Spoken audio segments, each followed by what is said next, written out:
whatever you do, get rid of this fear of missing out, this terrible lust to participate in profit making that comes along at the end of every one of the great bubbles. It is incredibly seductive, very hard to resist. Been there, done that myself a few decades ago, made a fortune and wiped myself out. Very salutary. And I would wish on most of you that you avoid it. It's crossed off all the boxes. It's done all the things that a super bubble typically does, and it could start its way down anytime and perhaps a month ago. It needs a long bull market, and we had 11 years, so the longest in history. It needs a lot of crazy behavior, and we had some of the great crazy behavior of all time. I think they'll be telling these stories in 20 years. It needs to accelerate at the end of a bubble. It's something like 3 times the average rate of the bull market, and it did that. From COVID on upwards, the NASDAQ more than doubled, and it went up at well over 3 times the normal rate. And finally, a thing that is unique to the super bubbles, the 2 or 3 that just keep going and going, is that at the end, the speculative stocks start to peel off. And even on the upside, for the broad market, they start to go down.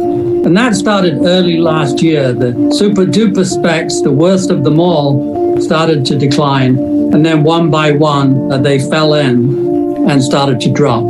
And as we sit today, something like 40% of all the NASDAQ stocks are down over 50%, which is pretty amazing since it's only the other day the S&P was at its all-time high in late December. Nothing is certain in life, but I would say that is the beginning of the burst when the specs that typically go up quite a lot more than the market go down as the market goes up. And a lot of the most speculative stocks of 2020 were already going down. That is very rare.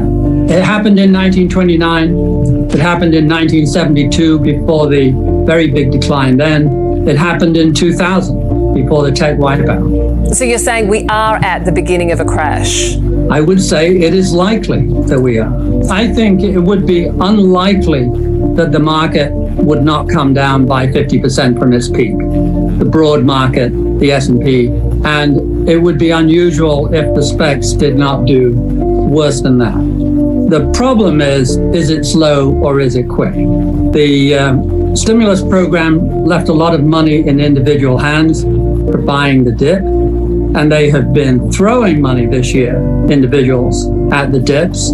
They have probably never invested more rapidly than they have this year, and despite that, of course, the market is down.